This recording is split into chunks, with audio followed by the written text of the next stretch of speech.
एक महिला जो आरजेडी जैसी राजनीतिक पार्टी से नाता रखती है और उसकी जान पहचान तेजस्वी यादव जैसे बड़े नेताओं से रहती है। महिला की 3-3 शादियां हो चुकी होती हैं। इसके अलावा उसके 3-3 बच्चे भी रहते हैं, मगर 3-3 शादियों के बाद भी महिला का अफेयर एक बड़ी रसूखदार किस्म के ठेकेदार से चलता है। दोनों का जब मन करता तो दोनों घर से बाहर मिलकर एक दूसरे की प्यास बुझाते, एक दूसरे के साथ शारीरिक संबंध बनाते। और यही नहीं, महिला जो है सिर्फ भारत में ही नहीं बल्कि विदेशों में भी अपने आशिक के साथ कई कई दिनों तक रंगरेलियां मनाती, उसके साथ अपनी हवस मिटाती।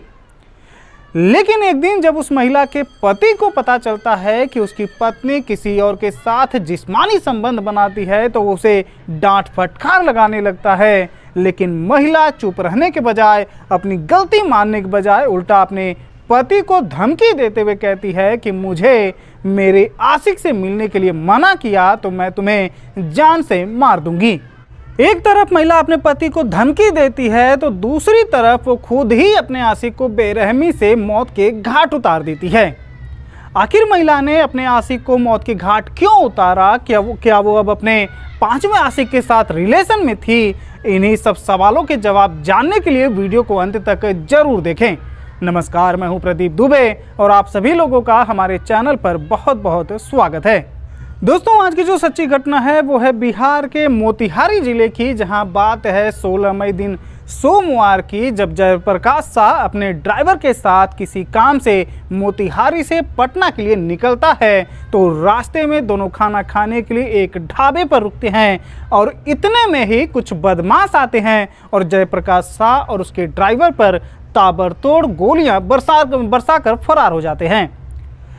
इस पूरे गोलीबारी में जयप्रकाश की मौत हो जाती है और पुलिस अपराधियों को तलाशने में जुट जाती है। छानबीन के दौरान पुलिस को पता चलता है कि इस हत्याकांड के पीछे पल्लवी ठाकुर उर्फ निराली का हाथ है, क्योंकि पल्लवी का जयप्रकाश शाह से अवैध संबंध चल रहा था। तो पुलिस को पहला शक उसी पर जाता है। हालांकि पल्लवी भी कोई मामूली चीज नहीं रहती, उसकी सियासी पकड़ मजबूत रहती है और उसकी जान पहचान आरजेडी प्रमुख तेजस्वी यादव तक रहती है। और यही नहीं, राजनीति में कदम रखने से पहले पल्लवी उर्फ निराली भोजपुरी फिल्मों और सीरियल में काम कर चुकी होती है। लेकिन यहाँ सफलता न मिलने की वजह से निराली के माता पिता उसकी शादी एक अमीर घराने में करते हैं, लेकिन बदकिस्मती से उसके पति की मौत हो जाती है।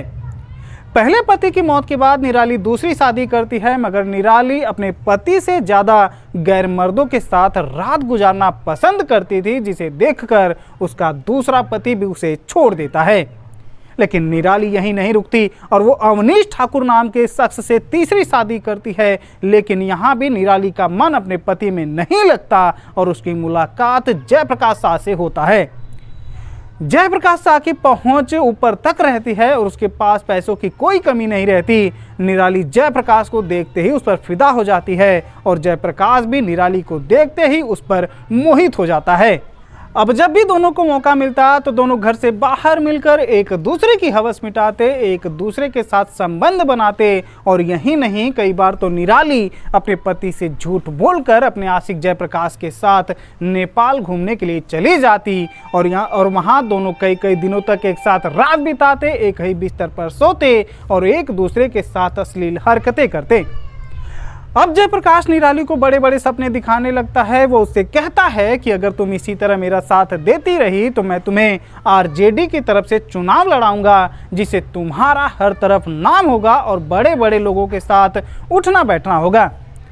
अब निराली जयप्रकाश के इशारे पर नाचने लगती है, तो वो जहाँ कहता निराली अपने पति से पूछे बगैर जयप्रकाश के बताए गए ठिकाने पर पहुंच जाती और वहां दोनों रात भर रंगरेलियां मनाते, एक दूसरे के साथ रोमांस करते और फिर निराली वापस अपने घर चली जाती। ऐसे ये सिलसिला चलता रहता है और जयप्रकाश अपने वादे के मुताबिक निराली को आरजेडी का टिकट दिलवा देता है। एक दिन जब अवनीश को अपनी पत्नी निराली और ठेकेदार जयप्रकाश के अवैध संबंधों के बारे में पता चलता है तो निराली से कहता है कि जयप्रकाश को छोड़ दो, नहीं तो अंजाम बहुत बुरा होगा। यह सुनकर निराली को बिल्कुल डर नहीं लगता और ना ही उसे लगता है कि उसने कोई गलती की है।